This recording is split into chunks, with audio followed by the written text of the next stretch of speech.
Attitude is something I can't train. I can't give it to you. I say there's two things I can't train. It's your experience and your attitude. I can't give someone 23 years of special operation experience, nor can I give you 7 Super Bowls like Tom Brady. I can't train that. And I can't choose how your attitude plays out for you. Take your body language. If I'm there moping around like I just don't feel like being at work, my head's down, my body language, my shoulders are slumped, it wears off on the others around me. We've all felt that energy change when the person walks in that's got a little bit of a black cloud hanging over them. But I can consciously change that with a choice of attitude. I might not be feeling it. I need to take a breath, stand up tall, look at someone in the eye, put a smile on my face, greet them nicely, have some manners, a composed way about going about my business. If I can pick myself up, then eventually I'm going to feel better. You're going to rub off physically, emotionally, and spiritually. You're going to give energy to the people around you. They might even reciprocate immediately. They may still drag their bums around, hang their heads, but eventually it will. It will filter through, even unconsciously. What I mean is, everyone wants to be successful. They want to reach their goals. They want to be it a champion surfer like Kelly Slater, an entrepreneur like Richard Branson, or a pioneer like Elon Musk.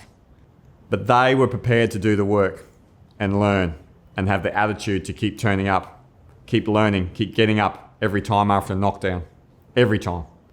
Get back up again and again and again. We can all have a great attitude when life is going well. But for me, it's how we have an attitude when things aren't going so well. Let's face it, in life, well, for me, I've lost more times than I've won, really. Life in modern day can be a lot of hard, arduous days, filled with slight glimmers, slight highlights here and there. Life can be like a battlefield for some. The average person out there, week after week, putting the hours into a job they don't like. A single parents working out their 3 jobs to try and get enough food to make ends meet and put food on the table for the kids.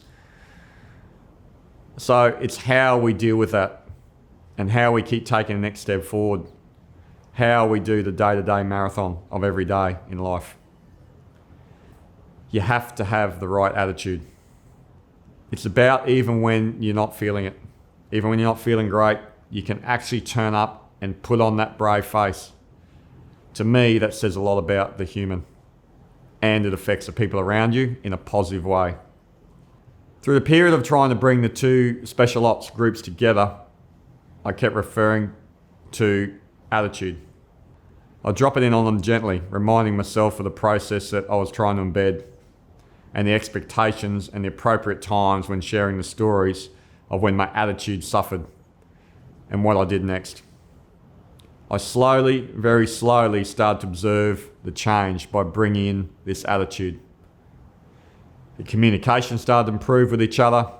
It was even if it was robust listening, or there was still these blockades, there was an acceptance of views over time and a reduced level of conflict. Over 18 months, 2 years, I even saw a couple of guys from opposing factions that actually became functional, productive colleagues. And then, in some cases, I actually saw guys become close friends and personal advocates.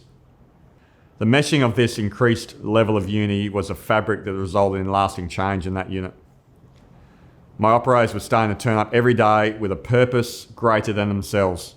They were turning up and working for the person next to them. This is a key to the unit's turnaround. And then, when we're able to achieve this sort of team cohesion, the real magic starts to happen. The teams with the best winning culture thrive in harmony, and they thrive in disharmony. Success comes when the brand comes first. There are no individuals. There may be brilliance in individual skill, however the attitude is the one. The All Blacks. There is no room for one person more important than the team themselves. And not only amongst the players, the support staff, the bus driver, they are all equal. They are all part of the All Blacks, a collective, enduring team of success. There's a book by Peter Blaber called The Mission, the Men and Me. He says if you turn up every day for a purpose greater than yourself, That is, you turn up for the mission of the business, the mission of what your team is trying to achieve. You turn up for the men and women around you and you put yourself last. That's when you have real purpose. And then you have a real factory, a real change mechanism.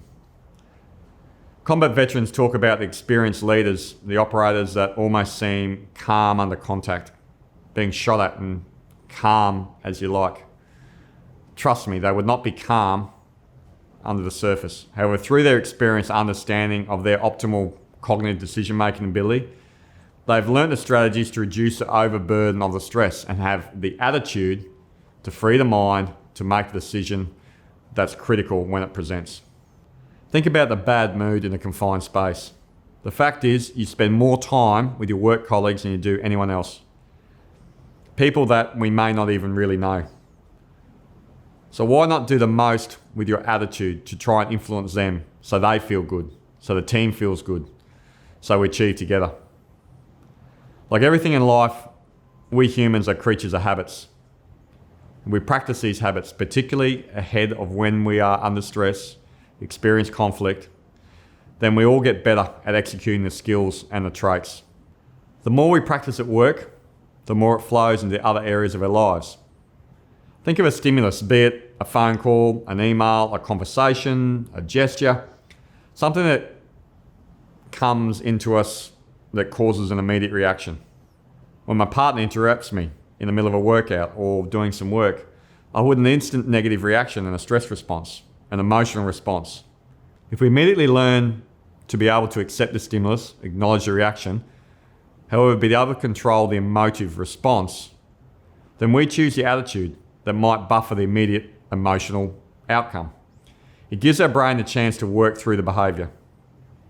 Stimulus, emotion, behaviour, the traits, then this develops into the personality and essentially the type of human you have become and you're known for.